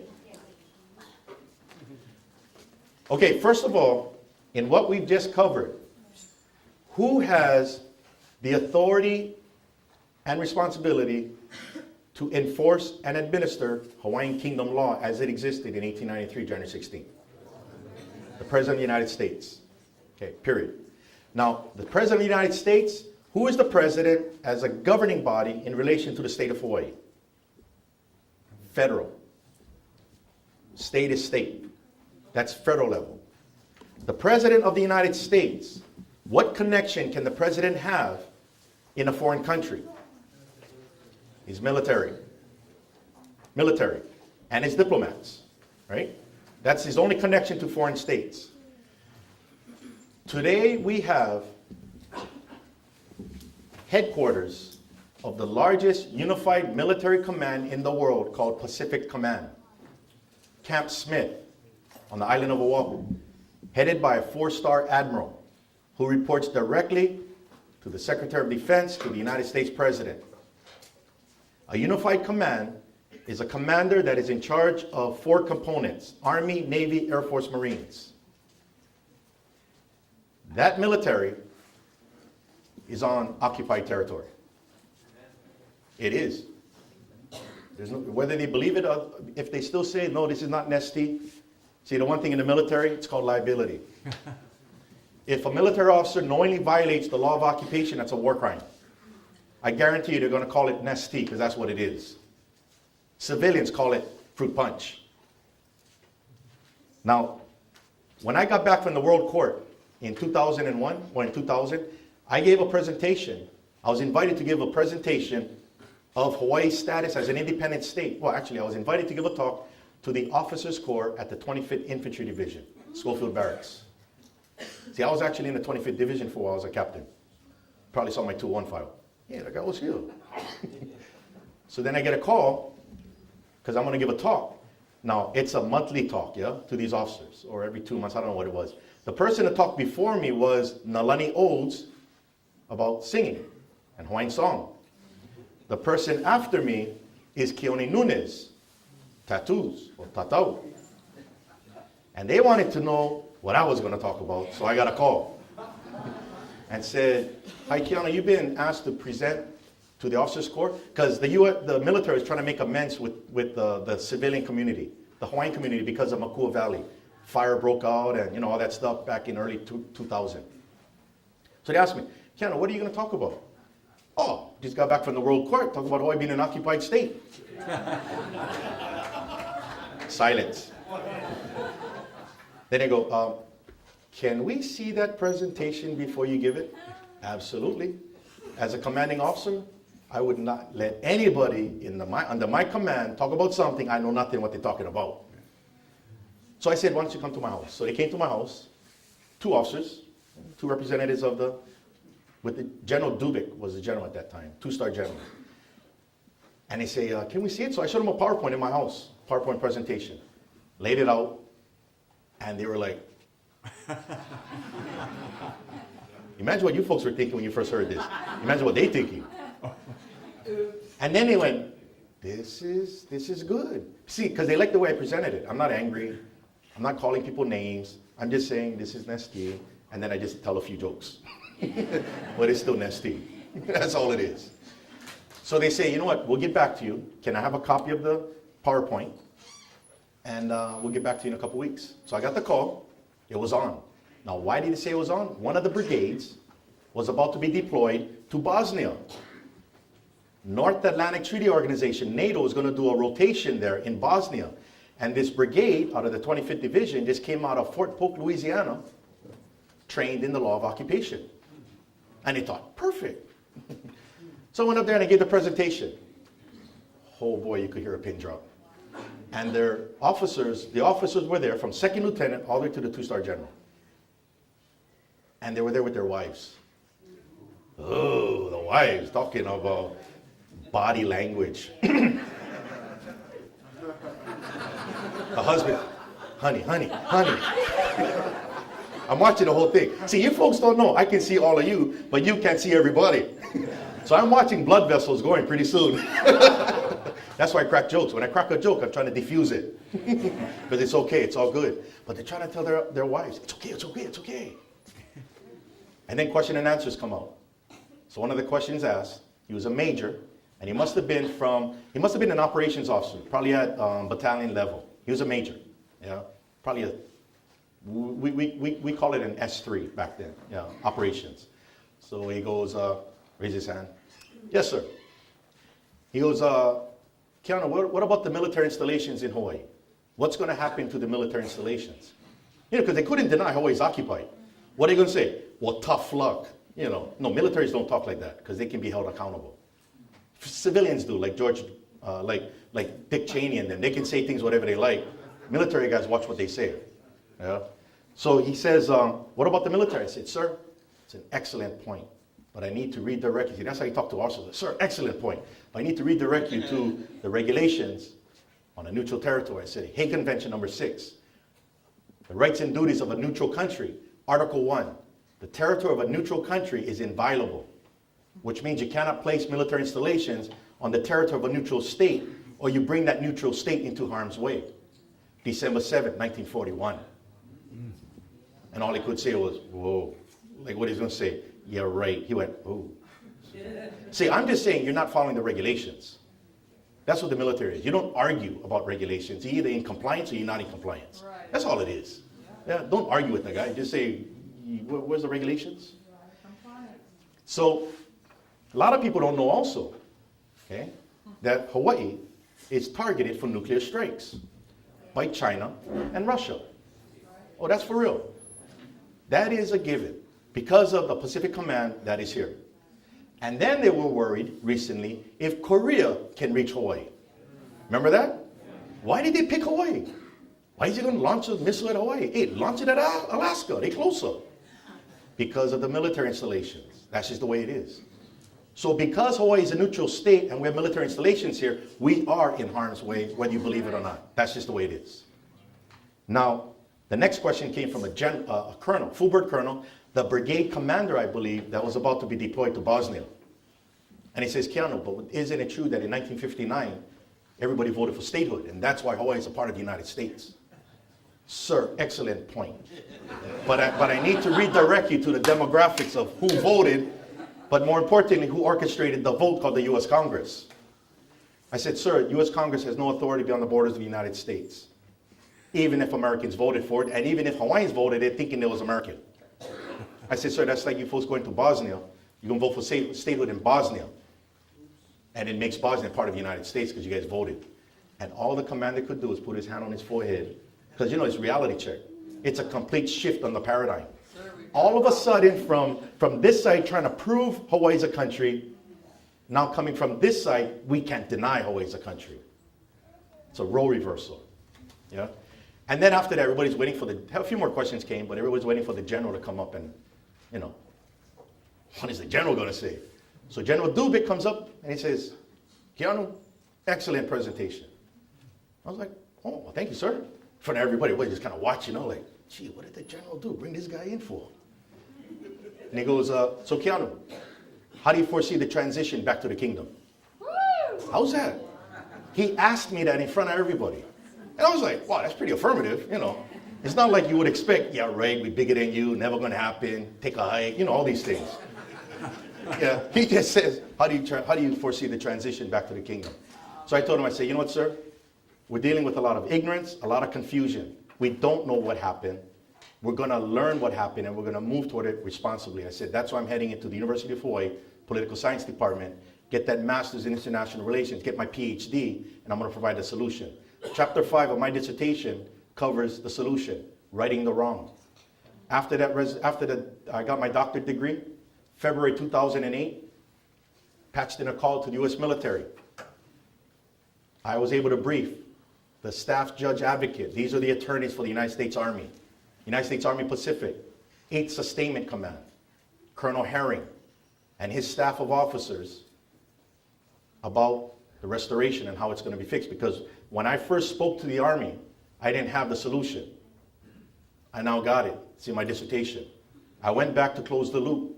They read my law journal article out of San Francisco School of Law. And I briefed them in Wheeler Courthouse. Yeah. Outside of Schofield. It's Wheeler Army Airfield. Presented it to him. The colonel actually went up before me and says, before Dr. Sai comes up here and presents this, I want all of you here to put on your lawyer's hat. That's what he tells all of them, because they're all attorneys. Put on your lawyer's hat. Okay, Dr. Sai, here you go. They could not deny this was nasty. It's all legal. Question now is you got to start advising your commanders. Because now, as everybody else knows, you got to follow through, because what you ultimately supposed to be doing, what you should have done in 1893, was establish a military government to administer Hawaiian Kingdom law by virtue of the executive agreement. The law of occupation only reinforces that. Only reinforces it. So the first step is for the U.S. military to establish a military government to replace the function of the state of Hawaii, because the state of Hawaii cannot exist. It's in violation of federal law. So you need a federal army to fix that. The United States military government will then administer Hawaiian Kingdom law and prepare for the ultimate restoration under the executive agreement to happen down the road. But the point is, I want to point out, 1893, December 18th, the Queen entered into that agreement. Wasn't fulfilled, right? But yet everything started or continued from 1893, December 18th until today. Territory passed laws, the Republic of Hawaii passed laws, provisional government passed laws, State of Hawaii passed laws. All of that is illegal. It's illegal. That's why nobody owns land in Hawaii. Remember perfect title? Perfect title, that's what we're talking about. That's why nobody owns nothing. So in my dissertation, what I propose, that the U.S. military exercise legislative authority, which they can under Article 43 of the Hague Convention, because I saw other countries use it also.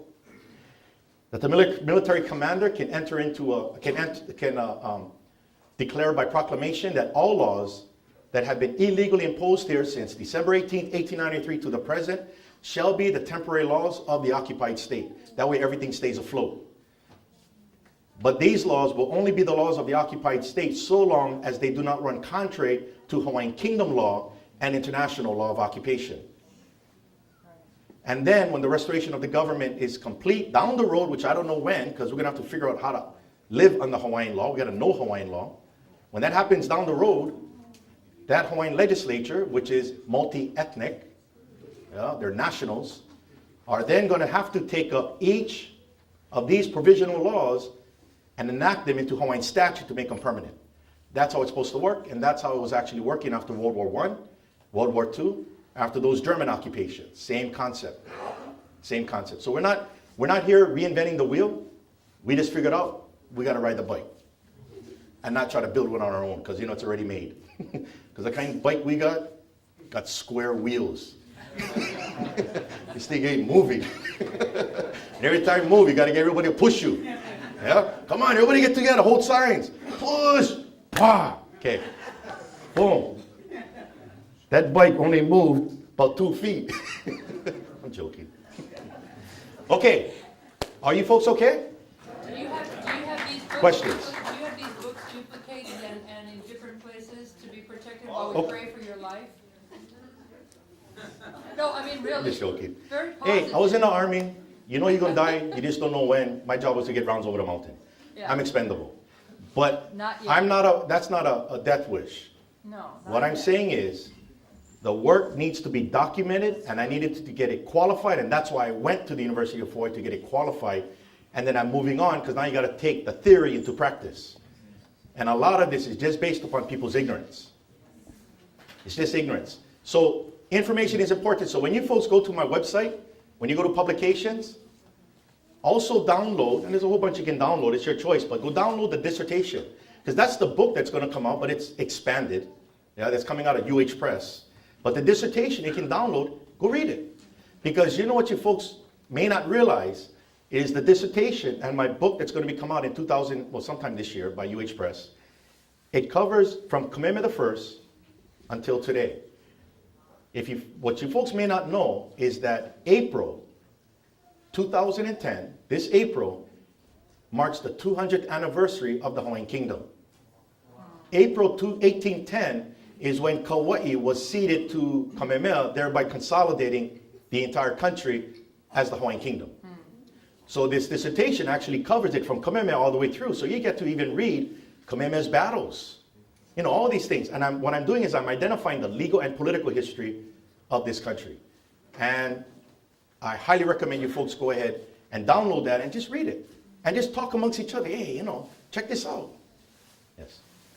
With the ACACA bill, since it is a smokescreen and kind of cause a lot of confusion for Hawaiians thinking that they will have a government, a Hawaiian government, which it really is not because it's Congress, right? What you said before. Should we not continue to fight against the misinformation? Okay, well, right off the bat, though, remember the Statehood Act? That used to be a statehood bill, too. And you know what? They actually had a plebiscite, everybody voted. And then you know what? They actually have a government that you folks got to adhere to today. That's still illegal under federal law. Yeah. So the idea of the ACACA bill, don't think it's like, oh my God, if we don't stop it, it's over.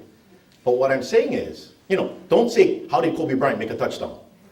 Because Kobe Bryant can't make a touchdown.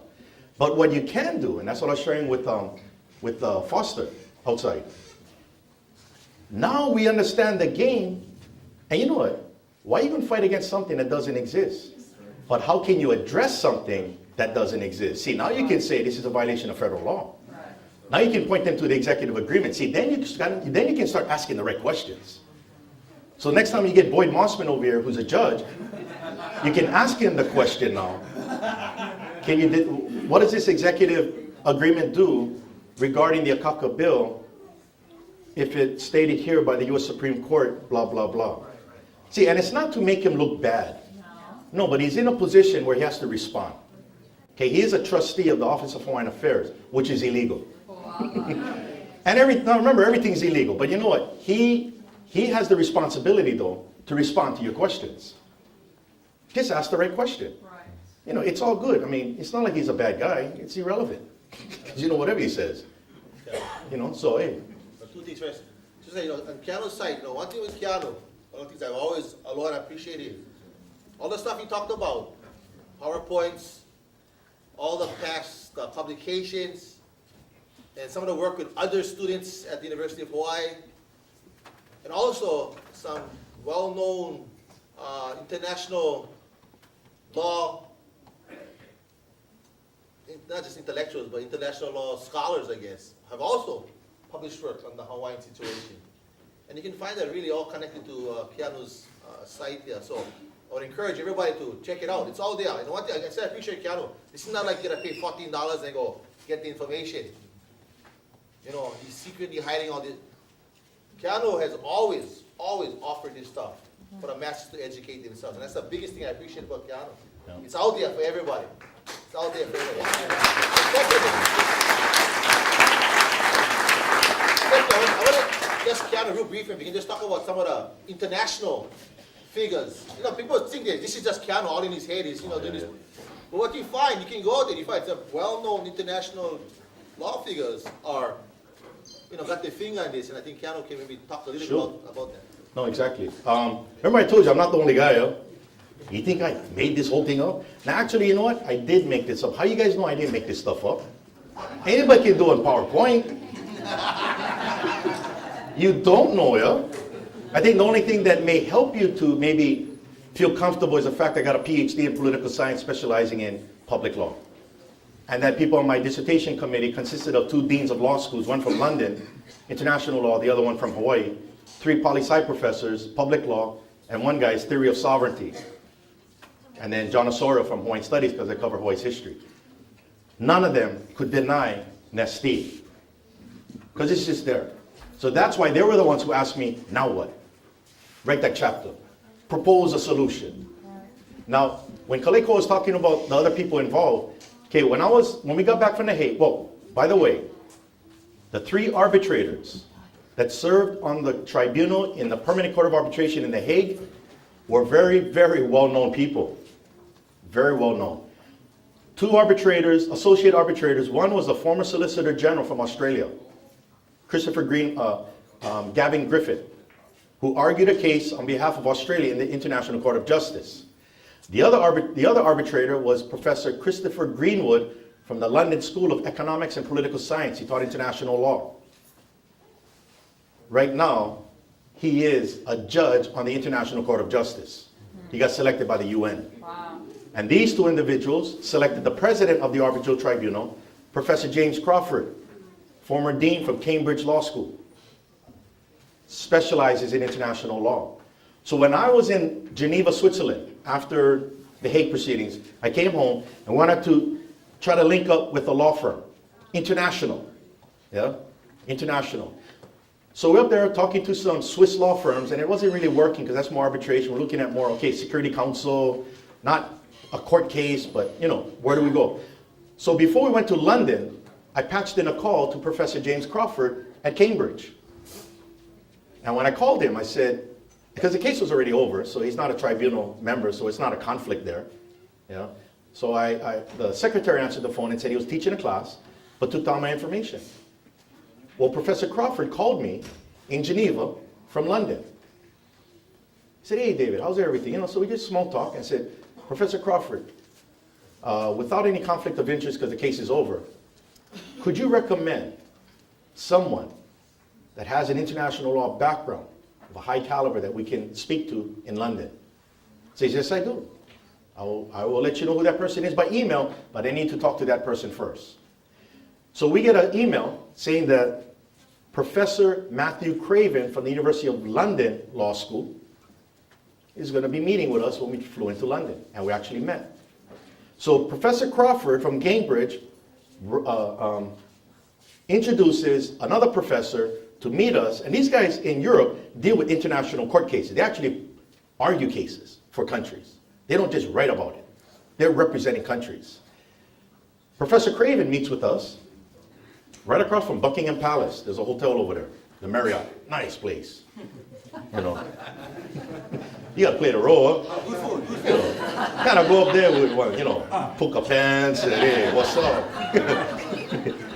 So we met him, and he was intrigued by the mere fact that James Crawford is the one who recommended him to us.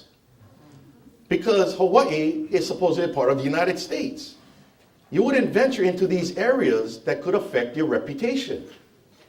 So then after he got to talk, he said, you know what? I need to talk to other professors, my colleagues in this, and what's the next step here? I'll contact you in about 3 weeks. So we came home, we get an email from Matthew Craven. He says he spoke to people. The first thing we need to do And that's where we retained him as counsel. Write a legal opinion. A legal opinion in international law, can he say that there is any evidence that the United States has acquired Hawaii sovereignty? Now you notice the question there that he's answering is not whether or not Hawaii is a sovereign state. He's saying whether or not the United States acquired Hawaii sovereignty, because we already argued the case in The Hague. We were there already as a state. And then that legal opinion came out, and he said that is the beginning of addressing this issue. And then from there, I use that in my work at UH. We established another journal called the Hawaiian Journal of Law and Politics. He published an article in there. You know, all these things are happening. And I spoke to Matthew, who was also a member of my committee, my dissertation committee, Matthew Craven. And he's waiting and setting up a time for me to fly up to London to present Hawaii's occupation to the universities in England. Because now I have a PhD. Now, Dr. Sai. Prior to that, Keanu, you want to talk? Not your old Dr. Sai. Kind of fits now. I tell you, the doors have opened up when you get the PhD. See, you know PhD is not ADD, right? Nah, I just joking. But yeah, so those things are ongoing. So let me kind of quickly remind you, remember that meeting we had with the Rwandan ambassador? Okay, this is continuation of exposure. And we're still exposing. But we have to do it responsibly and respectfully. This is not pitting anybody against anybody. This is just the way it is, whether you like it or not. This is Nestea. Yeah? The question is, how can I help fix this problem? Yeah? People might ask, what can I do? First thing is, get educated. Address the ignorance. Talk. Share. It begins with that. Stop saying ceded lands. It doesn't exist. And don't say you're part of an independence movement. Hawaii is independent. Yeah? Don't say you're part of a sovereignty movement. Movement implies sovereignty not here. You got to go get it. And everybody has a particular view on how to get it. And then it's already here. Does that make sense? Yeah. Okay. So, Koala. oh, maka'ala. Not just ho'ala. We got, now we got to, before it was makapo, it was blind. And everybody hitting each other, you know. Makapo in Hawaiian is blind. Maka'ala, oh my God. See, what I basically shared with you folks, because we was all blind, yeah, now you maka'ala, now you see something. And some of you getting scared because now you see rats, cockroaches, everything. All the time you thought you was in heaven. You just got unplugged. Remember the Matrix? You took the red pill. Remember Neil? That brother was wearing that, you know, that sweet jacket and swinging and wow. That brother was wearing one basic, looked like one potato sack, one shirt, you know. It's not that beautiful, but you know what? The truth is beautiful. Once you know it, it's very empowering. Yeah, very empowering. Now, one thing that I always tell the people that I share this with, and I share it with the people that I teach up at KCC and up at UH, there's a olelo no'eo, that's a Hawaiian wise saying, referring to the kahuiwai. Okay, huiwai is the water gourd. You know, like the ipu, like it's like a can, like a, what's the English word for ipu? Gourd. Yeah, it's a gourd. It's a gourd, okay? And in the ancient days, Hawaii natives would use that gourd for water. That was like the canteen, okay? Well, this is the olelo no'eo. The gourd, or the huiwai, represents the person, and the water in the gourd represents knowledge, okay? So the gourd, with a little bit of water, makes the most noise when you shake it. You guys got that one? So when you see somebody screaming, try to get more water. Go fill your gourd. Get some knowledge in there. Because when the gourd is full, it's content and it knows when to do something. You know ho'omanavanui? Ho'omanavanui doesn't mean to be patient. It means don't waste time. Don't expend time. Right. Yeah? What it means is not just don't expend time. It's called don't waste time. Do it when you're supposed to do it. See, like in the army, we used to say, don't kill a mosquito with a howitzer. Because you're going to blow the door out and you're going to build it. When all you may have had to do is, oh, there was mosquito gone. Instead of blowing it up. Yeah? So it's called assessment. Yeah? And that's why Hawaii's history is important. It's another The word for future in Hawaiian or native, is kava mahope. Va o manave is time, mahope is a directional, yeah? It's like backwards. Mamua, imua, no. Imua, mamua, ihope, mahope. So kava mahope is the time of the past. Right? That's actually the word for future. Look it up in American Venapukui's dictionary. So we tell a Hawaiian future, they look to the past. What is the past? Mo'olelo. It's the history. Stories. You understand the stories. Like what I shared with you was mo'olelo. But once you start to understand mo'olelo, then you have what is called ike. Ike is foresight. Now you start to see the future after you understand the past through successes and mistakes. Yeah? So when you tell somebody go forward, don't be surprised they look backwards. Now, when I was in the Army, same concept. It goes like this. The practical value of history is that it's a film of the past run through the projector of today onto the screen of tomorrow. That projection is your understanding of that film. In the military, you don't worry about what is projected. You make sure you got the best film you got. You might say that our projector was quite small. Now, I know I'm talking old now, so the younger generation may not notice, but you guys remember the 9mm camera? Okay, well, we have a 9mm camera, but we have a 32mm film. That's what's been happening. We've been cutting out a lot of stuff to fit what we want. And you only do yourself a disservice. Once you start to broaden your horizons and you take in more film, you start to have more ike. Now you have foresight. See, now you know Kobe Bryant cannot make a touchdown. Something so subtle, but yet so profound. Mahalo.